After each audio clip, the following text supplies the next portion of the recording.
Detik-detik pembacokan di Banyumanik, Semarang, penghuni rumah sempat diancam.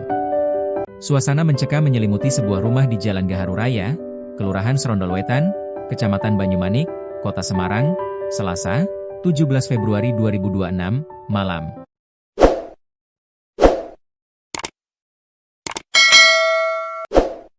Tiga orang menjadi korban pembacokan atau penganiayaan dalam insiden yang diduga dipicu persoalan pribadi antara pelaku dan para korban.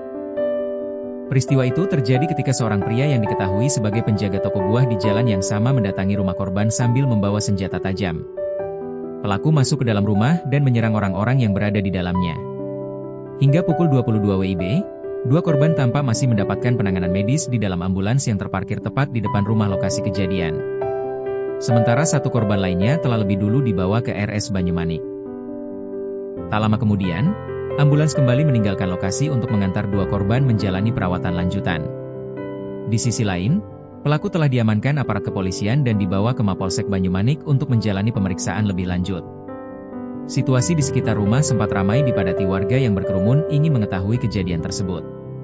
Para relawan yang sebelumnya mengetahui peristiwa itu dan berkoordinasi menghubungi tim medis juga berada di lokasi kejadian. Sementara, polisi masih melakukan penyelidikan. Satu di antara korban selamat, Tri Wulandari, 46, pemilik rumah, menceritakan detik-detik menegangkan saat pelaku datang membawa parang atau golok. Menurut dia, pelaku sempat menggoyang-goyangkan pagar sebelum masuk rumah dan langsung membacok tiga orang. Penjaganya dari toko buah itu jalan ke rumah saya, bawa parang atau golok, goyang-goyangkan pagar, lalu dia masuk bacok-bacok langsung kena tiga orang.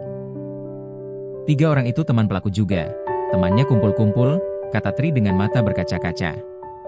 Dia mengungkapkan, saat kejadian di dalam rumah terdapat 7 orang. Pelaku bahkan sempat mengancam akan membacok semuanya.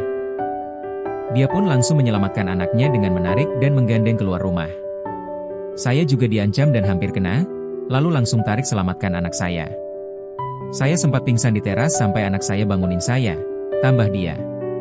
Tiga korban yang dibacok diketahui bernama Fitri, Ibnu, dan Eko yang akrab disapa Bagong. Ketiganya tinggal di rumah tersebut dan disebut sudah dianggap seperti keluarga sendiri oleh Tri. Fitri mengalami luka di pergelangan tangan, sementara dua korban lainnya mengalami luka di bagian lengan dan pundak. Di lokasi kejadian, tampak darah berceceran di sekitar teras dan ruang tamu rumah. Berdasarkan informasi yang dihimpun, aksi penyerangan tersebut diduga kuat dipicu persoalan pribadi antara terduga pelaku dan para korban. Hingga kini, polisi masih mendalami motif serta kronologi lengkap kejadian tersebut.